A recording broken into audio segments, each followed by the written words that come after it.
Dans le monde des vecteurs, il y a un type de figure qui est hyper important et qui va revenir à chaque fois, c'est les parallélogrammes. Donc je vais t'expliquer pourquoi. Donc là ici, il va falloir montrer que ABDC est un parallélogramme à partir de 4 points. Donc pour bien comprendre le lien entre parallélogramme et vecteur, je vais tracer une figure. Donc là tu as le parallélogramme ABDC. Donc on le lit dans le sens des aiguilles d'une montre. Et donc le lien qu'il faut que tu vois entre parallélogramme et vecteur, c'est tout simplement si tu traces.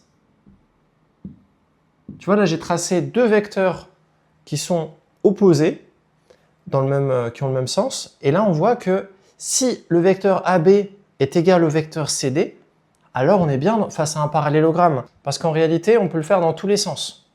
On aurait pu faire si CA est égal à DB. Là aussi, ça marche. Ou alors si AC est égal à BD. Ou alors si BA est égal à DC. Voilà. Mais en général, la plupart du temps, on va faire exprès de prendre comme parallélogramme le parallélogramme ABDC. Comme ça, on a ABDC. Et nous, ce qu'on va chercher à prouver, c'est juste si le vecteur AB est égal au vecteur CD. Comme ça, c'est un peu par ordre alphabétique, c'est plus joli. Donc, voilà. Donc, ça est un parallélogramme. Donc là, je t'ai mis le cours. Donc, ABDC est un parallélogramme si les deux vecteurs qui sont de signes opposés, enfin de sens opposé, si les deux vecteurs qui sont de côté opposé et de même sens sont égaux. Donc là, on voit bien AB égale CD, mais ça aurait pu être, on aurait pu prendre une autre combinaison de vecteurs. Il suffit juste d'en prouver une seule et on a réussi. Donc si on retourne sur notre exercice, maintenant qu'on a bien compris, ce qu'on va devoir faire ici, ça va être tout simple. Ça va juste être de calculer AB et CD. Si je calcule AB, si je calcule CD, on va voir ce que ça vaut.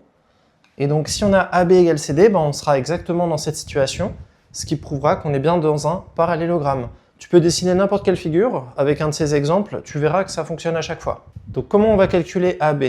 Donc là ici, on a moins 2, moins 4 et 1, moins 3. Voilà, donc là j'ai remplacé xb moins xa, yb moins yk en faisant gaffe avec le moins. On finit de calculer ça proprement, donc ça veut dire que AB va valoir moins 6, la première coordonnée, et 4 pour la deuxième coordonnée. Faisons la même chose sur CD. Donc CD, ça va faire xd, donc moins 1, moins xc, moins 5, yd, 2, moins yc, moins 2. Et donc ça vaut combien?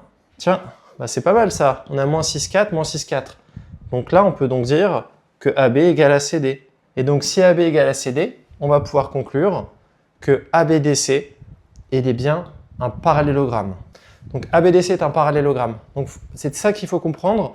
Si tu as compris ça, tu as compris un gros truc par rapport au vecteur.